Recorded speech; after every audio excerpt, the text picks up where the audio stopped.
Nuovo video, abbiamo appena parlato della nuova Multi V4, oggi parliamo di super sportive perché come aveva promesso o per certi versi minacciato, la Yamaha R1 per il 2025 sarà disponibile solo in configurazione pista, niente più omologazione stradale quindi, il che però non significa per forza di cose rinunciare all'evoluzione.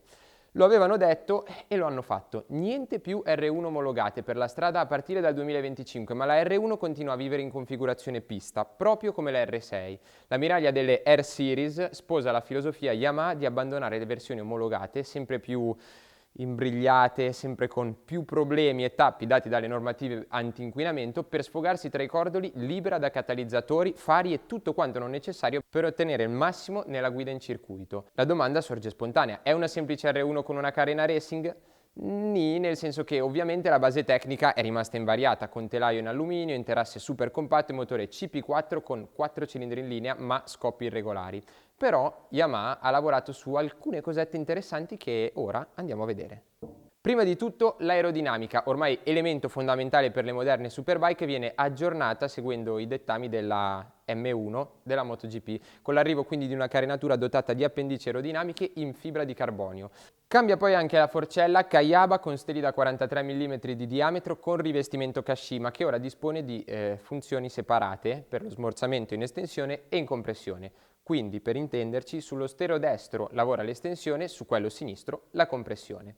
Novità, benvenute aggiungerei, anche per quanto riguarda l'impianto frenante, che finalmente sposa la causa full Brembo, diciamo, con pompa radiale e pinze stilema, il che non può che farci un gran piacere. Cambia anche il rivestimento della sella che garantisce maggiore aderenza e per quanto riguarda il motore invece poco o nulla, il CP4 conferma naturalmente la scelta degli scoppi irregolari per 200 cavalli tondi tondi di potenza. Confermata anche tutta la suite di controlli che partono dall'acceleratore elettronico YCCT, e ricordiamo che Yamaha è stata la prima a montare un semi ride-by-wire sull'R6, e dall'IMU a 6 assi per gestire le modalità motore, il controllo della trazione, dello slittamento, della frenata, anti-wheelie e launch control, oltre a un ABS multimappa.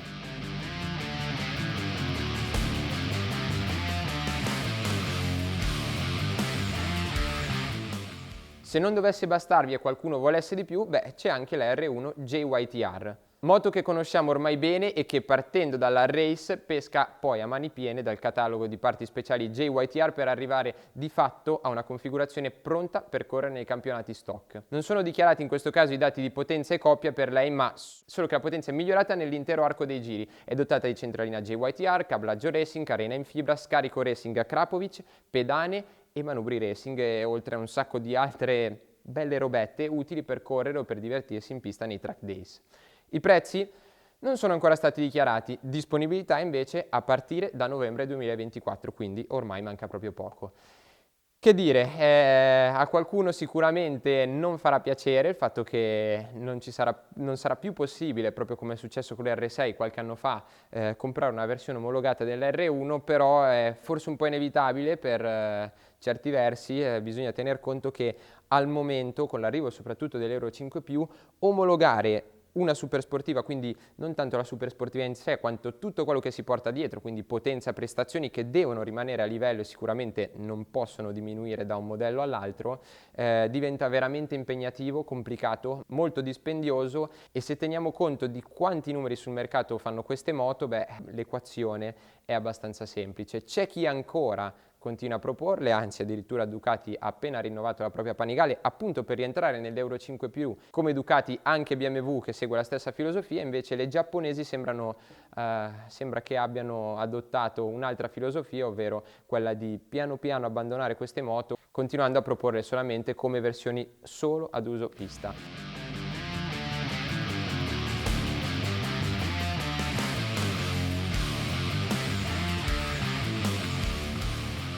Cosa ne pensate voi? Sarà una cosa inevitabile che prima o poi toccherà a tutti. Se ci fosse ancora un R1 omologata, magari anche con le ali, ci farebbe un pensierino? Beh, fatecelo sapere qui sotto nei commenti, facciamo come al solito un po' di discussione. Per domande, approfondimenti e quant'altro io sono sempre a vostra disposizione e ci vediamo al prossimo video.